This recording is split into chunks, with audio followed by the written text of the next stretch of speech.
una noticia que se producía ayer por la tarde, esa elección del nuevo Papa. Vamos a comentarlo. Desde ayer los dos hombres más poderosos de la Tierra son dos estadounidenses, Trump como presidente de Estados Unidos y León XIV como Papa de la Iglesia Católica. Pero, ¿habrá sintonía entre ellos o solo les une la nacionalidad de ambos? El País. León XIV, primer Papa de Estados Unidos, un perfil en la línea de Francisco. Eldiario.es. Robert Prevost, el nuevo Papa León XIV, agustino, misionero y anti-Trump. ABC. Robert Prevost es León XIV, un Papa misionero comprometido con la paz. La Vanguardia. León XIV, un Papa estadounidense en la estela de Francisco. Público. León XIV, un Papa preocupado por la justicia social, pero más conservador que Francisco. ¿Qué retos deberá afrontar el nuevo Papa? ¿Por qué ha elegido el nombre de León XIV? ¿Qué han visto en él los cardenales para elegirlo? Lo analizamos con nuestros invitados. Comenzamos ahora por el señor Palazón. Bueno, vamos a ver, la primera reflexión es por supuesto, de respeto. Es decir, como siempre que hay, no olvidemos que la Iglesia Católica es una organización mundial, efectivamente, pero que tiene también incluso un carácter político.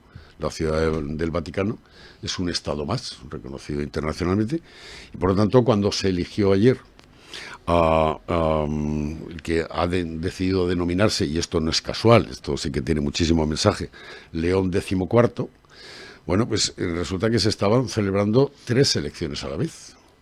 Es decir, es el nuevo Papa de la Iglesia Católica, es a la vez el obispo de Roma, por lo tanto a la semana que viene tendrá que tomar posesión en la Basílica de San Juan de Letrán, que es la que pertenece a la ciudad de Roma, de su cargo de arzobispo, precisamente de la ciudad de Roma, aunque está fuera del Vaticano.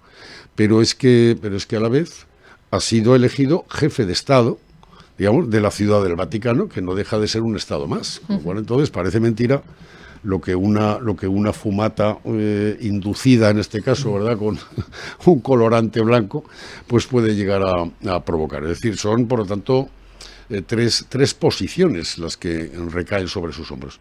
Yo ayer estuve interesado en lo que decía, lógicamente, fue breve, pero lo primero ya empezó lanzando un discurso, no una simple salutación, con lo cual entonces ya estaba marcando distancias con respecto a sus antecesores, y teniendo en cuenta que él es sucesor directo de Pedro, del primer papa, del primer obispo, es decir, del discípulo de Jesús. No es sucesor del Papa Francisco. Directamente entronca su legitimidad de que es sucesor de Pedro, el primer papa que podemos decir que conocemos en nuestra historia. Pero es que lanzó más mensajes. O sea, el primero ese. Segundo, la cruz que llevaba era una cruz lógica y normal en un cardenal y en un papa, y es lo habitual. Francisco, sin embargo, lanzó otro mensaje distinto cuando apareció con la tan comentadísima en aquella noche cruz de madera al pecho. Ayer la cruz no fue noticia. Los zapatos los llevaba negros. Es decir, no hizo como Benedicto XVI, que se puso los zapatos papales, que son finísimos y de color rojo y son de tafilete. No, él utilizó zapatos negros de vestir, no tan cómodos como los que llevaba Francisco, pero de alguna manera fue un guiño a uno y a otro. Pero lo más importante, llevaba la capelina y llevaba también la estola. Es decir, si vemos esa fotografía y comparamos el primer saludo de Benedicto XVI, llamado coloquialmente Benedicto XVI, ¿verdad?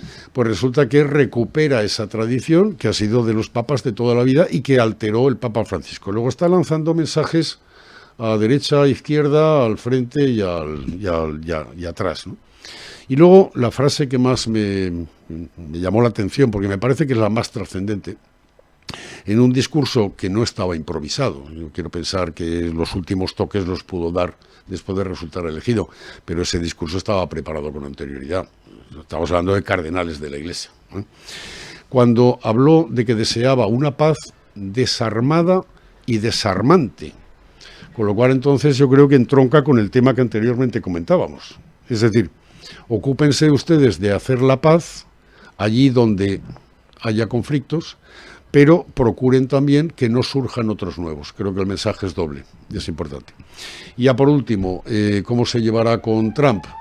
Pues a sartenazo limpio, como cualquier persona que tenga un mínimo de sentido común. Vamos, sí, lo ha dicho antes Enrique, pero lo digo yo con otra legitimidad ideológica.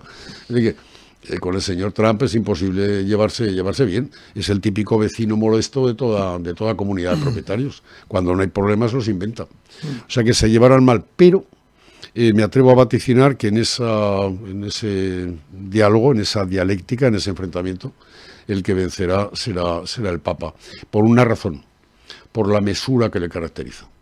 Y la última frase, cada uno la entienda como quiera, celebro que haya vuelto la inteligencia a la Ciudad del Vaticano. Señor Bernat. No, ya a ver cómo la interpretamos. Yo os quería decir una cosa. Yo no soy creyente, no me considero católico ni cristiano, no he hecho, ¿cómo se llama? No he hecho apostasía, ¿verdad? Porque ni siquiera... Por lo tanto, todo lo que yo pueda decir sobre el Papa está un poco teñido de esto. Y la idea básica es que es cierto que la incidencia del Papa sobre el espíritu de los católicos, de algunos católicos, porque es evidente que hay muchísimos católicos que no practican el catolicismo, ni el cristianismo, ni nada de esto, ¿no? Pero a mí, desde esta perspectiva... En España, si me perdonas, el 36% son católicos no practicantes, el 18,5% católicos practicantes, y eso suma aproximadamente el 55%. Todavía, en España, 55%. En España la mayoría de la población española es por lo menos católica si se declara, aunque solamente el 18% practique. Sí, me vais a permitir un detalle, pero que una circunstancia que a mí que no soy católico. Sin embargo, la Semana Santa para mí es un acontecimiento muy importante. Y de hecho, estoy en una cofradía tocando el tambor en Calanda, ¿verdad? En la cofradía del Nazareno. Un saludo para mis amigos de allí.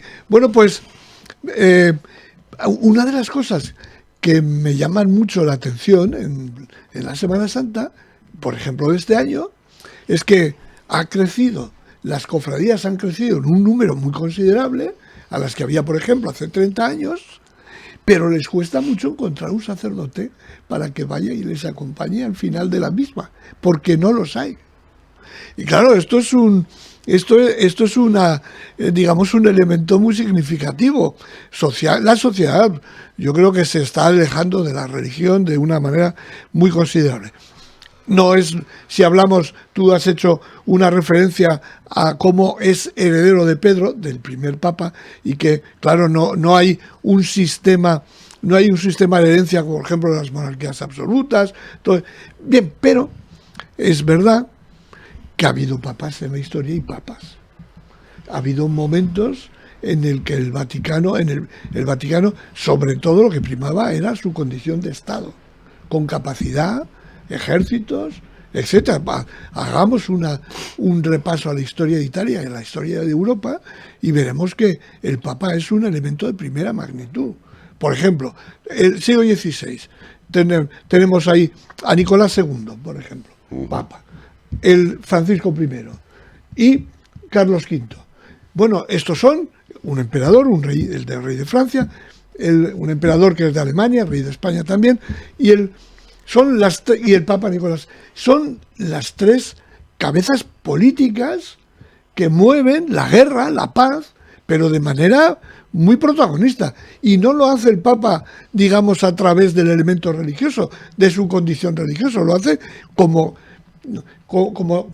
su condición de jefe de Estado, de capacidad de poder. Es decir, ¿por qué hoy, sin embargo, prima los planteamientos que tú haces o que se ve en los medios de comunicación a la hora de elegir el Papa y de hablar de esto? Porque como Estado, que es verdad, el poder del Vaticano es, en todo caso, iba a decir espiritual, no, es cultural. Es cultural en sectores amplios de la ciudadanía, cada vez menos europea, más en Latinoamérica. Curiosamente, es verdad que es Estados Unidos donde nació, pero él tiene una ascendencia española, hispana, italiana y francesa, por lo que he oído, y ha desarrollado toda su vida en Latinoamérica. Allí hay una implantación muy fuerte del catolicismo. Bueno, yo por esto, por todo lo que os he dicho, la verdad es que no me llama tanto la atención. Dejadme que... A mí recuerdo cuando fue elegido Papa a la muerte de Pío XII, Juan XXIII. Era un niño y mi madre...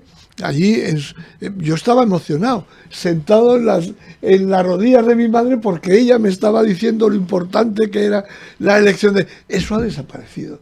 Yo creo que, no lo sé, ojalá tenga, sobre todo por la frase que tú has dicho, una paz desarmada y desarmante, ojalá eso tenga la capacidad, la fuerza diplomática para poder ser un factor positivo en ese camino, eso está claro. Dos cuestiones previas. La primera es una pregunta, no hace falta que la contestes ahora, pero piénsalo. Si el cielo no existiera, Enrique, ¿qué íbamos a hacer contigo? ¿Dónde te íbamos a enviar? Lo segundo, también un cariñoso saludo, que cada uno tiene su corazoncito a la Cofradía del Descendimiento de la Cruz y Lágrimas de Nuestra Señora, vulgo la de jesuitas, que es a la que pertenezco desde hace ya más de 50 años. Vale, y tengo la insignia de plata y tengo la insignia de oro, y esperamos muchos años. Vamos a ver, el Papa efectivamente tiene esas tres dimensiones que he relatado, pero creo que fue Stalin el que en un momento determinado, cuando le dijeron que había que tener en cuenta también la opinión del Papa, la opinión de la Ciudad del Vaticano, estaban negociando todo aquello, creo que fue el que preguntó, pero bueno, ¿cuántas divisiones militares tiene el Papa? Y claro, le contestaron, divisiones militares ninguna, más allá de la Guardia Suiza, que es un folclorismo, ¿verdad?, una cosa estética. Dice, pero es que tiene varios cientos de millones de seguidores. Con lo cual, si nos remontamos al tiempo de Juan Pablo II, la caída del muro de Berlín no se hizo desde una perspectiva teológica, religiosa. Se hizo desde un planteamiento, unas declaraciones pastorales que hizo Juan Pablo II, pero que evidentemente señalaron el camino a seguir para muchos, y ese camino se siguió, y es la realidad que en este momento conocemos. Es decir, el Papa no hace falta que hable ex cátedra, o no hace falta que hable de cuestiones políticas, él lanza su mensaje pretendidamente solo evangélico, y sin embargo va el mensaje político, entiéndase, estratégico, en perfecto paralelo. A mí lo que me ha dado una pista de por dónde va, y es una opinión muy personal, y es que ha elegido el nombre de León XIV. Claro, con esto está haciendo un puente de más de un siglo, porque se autodesigna o se autodefine como seguidor, en el sentido no sucesor, pero sí seguidor de León XIII. Uno de los papas más longevos en su mandato en la historia, creo que estuvo 25 años, y que falleció en 1903. O sea que estamos hablando de 122 años de diferencia, que dictó la encíclica, pido disculpas si me falla la memoria, Rerum Novarum, que es el fundamento de todas las posteriores encíclicas que han planteado, digamos, cuestiones sociales desde la Iglesia. Hasta esa encíclica de León XIII, la Iglesia se dedicaba exclusivamente a las cuestiones teológicas. La Rerum Novarum, estamos hablando de León XIII, estamos hablando de 1903, que es cuando fallece. Bueno, creo que está tirando un ancla a decir, me salto todo el siglo XX, todos los papas del siglo XX, y quiero dar mi impronta específica, pero con esos fundamentos, con esos basamentos. Para mí esa es la pista más importante. De hecho, antes de que tome posesión como tal, el cardenal que preside el cónclave le pregunta que qué nombre quiere adoptar, y ese nombre siempre ha tenido mensaje. Juan Pablo I, el hombre duró solamente 33 días, pero fue el primer papa con nombre compuesto de la Iglesia. Ahí había un mensaje que lamentablemente no conocimos su desarrollo. Y Juan Pablo II lo que hizo fue, pues quizá en homenaje al fallecido pobrecillo, circunstancias que todavía están sin aclarar y que algún día se sabrán, pues bueno, pues dijo, pues ahora pues ya me pongo yo Juan Pablo tampoco, aunque posiblemente tendría otro nombre pensado. Luego volvemos a los nombres unipersonales. Es decir, cuando llega, por ejemplo, Benedicto XVI, el cardenal, en su momento Ratzinger, pues nos encontramos entonces con un papa a la vieja usanza. Pero cuando llega Bergoglio, pues nos encontramos con una especie de cambio, de revolución, de intento de cambiar todas las cosas, de hacer todo lo social, y se olvida de algo importante que también decían los romanos: primum vivere deinde philosophare. Primero come, primero vive, y a partir de ahí ya podrás pensar. El primer reto al que se va a enfrentar este papa es que las finanzas vaticanas están en situación calamitosa. O sea, si esto fuera una empresa, estaría en este momento declarada en concurso de acreedores. Menos mal que con su formación jurídica y luego es matemático, nada menos. Hay que tener en cuenta que es agustino. Después de los jesuitas, a los cuales me honro en pertenecer, ha sido la orden religiosa que más científicos ha dado al mundo. Yo me da la impresión de que en ese sentido debe tener ya las ideas muy claras y empezar a poner orden en ese tema, en las finanzas vaticanas, cuanto antes. Lo cual me sirve para la última consideración. Los dicasterios del Vaticano vienen a ser como los ministerios en un gobierno como el de España, ¿no? Para que nuestros oyentes y telespectadores lo sepan. Yo entiendo que al menos el 50% de los responsables de los dicasterios los cambiará antes de que pasen 15 días. Yo querría una pequeña referencia a lo que a tu referencia a Stalin y a mí me interesan más estas cuestiones, ¿no? Dices, efectivamente, Stalin preguntó en relación al Papa, sería Pío XII, pero bueno, ¿cuántos tanques tenía?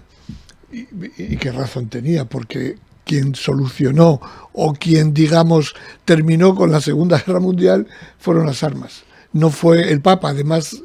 Pío XII no fue, en este sentido, un papa demasiado inclinado hacia los aliados. Y la victoria, sin embargo, como sabemos, fue con los aliados, pero con las armas. En ese sentido. Pero su figura es cuestionada, además. Hay quienes defienden que fue colaboracionista, además, con Hitler. O sea, de Pío XII se ha escrito el pobre de todo. Y luego la otra es la caída del muro de Berlín. O sea, la desaparición del telón de acero, para ser más exactos, porque es entonces cuando llega efectivamente, tampoco creo que tuviera mucho que ver con el Papa. La desaparición. ¿Con qué tuvo que ver? Tuvo de nuevo que ver con una decisión que no es una decisión personal, tiene que ver con las contradicciones en la Unión Soviética ya insalvables, muchas de ellas, no vamos a entrar en ello, pero la decisión en un momento determinado de Gorbachev de hacer una política que ya no iba a hacer uso de las armas, precisamente, como habían hecho pero en el 56, Enrique, no me gusta interrumpirte, pero 68. sí acotar una cosa. Gorbachev, una de las cosas que se ocupa cuando la glasnost y la perestroika, que es el que lo inicia, es buscar cuantas más apariciones públicas acompañando al Papa es capaz. Y ese es el mensaje gráfico que se le envía al mundo y sobre todo a la población. Buscó mucho más la compañía de Ronald Reagan y de los dirigentes occidentales europeos. Lo que quiero decir es que el Papa hoy en día tiene una incidencia de las características, creo yo, que son más bien de tipo personal. No creo que sean muy importantes en el discurrir del mundo en estos momentos. Quedamos emplazados a un debate evaluatorio cuando toque, ¿no? Vamos a dejarle, ¿no?, un poco de margen. Si triunfa lo que dijo ayer del desarme y de desarmar, y vemos que efectivamente él tiene ahí una presencia, yo seré el primero de irme a Roma en peregrinación. Va a ser muy importante conocer cuál es el primer viaje al extranjero que realiza, porque ese yo creo que será otro mensaje, otro símbolo que emitirá. ¿Recordáis? Bueno, que poco salían los papas hasta Juan Pablo II. en general no salían del Vaticano, ¿no? Difícilmente. Pero eso ¿no? hacían otros dirigentes políticos que tuvo este país, como Franco, Ya, pero que es no que abandonó jamás el territorio nacional. Es que si hubiera salido, no sé si hubiera podido volver. Por eso, claro, Bueno, tomaba está, sus precauciones. está registrado eso, Enrique, que irás a Roma así. En peregrinación. Además es una ciudad extraordinaria. Bueno, y de paso me bajaré a Sicilia a ver la casa de Montalbano, que Bueno, en la sociedad actual, no sé si la primera pregunta de un dirigente para saber sobre el Papa sería ahora lo de los soldados o cuántos seguidores tiene, porque ahora eso se le da tanta importancia. En fin. Antena Aragón.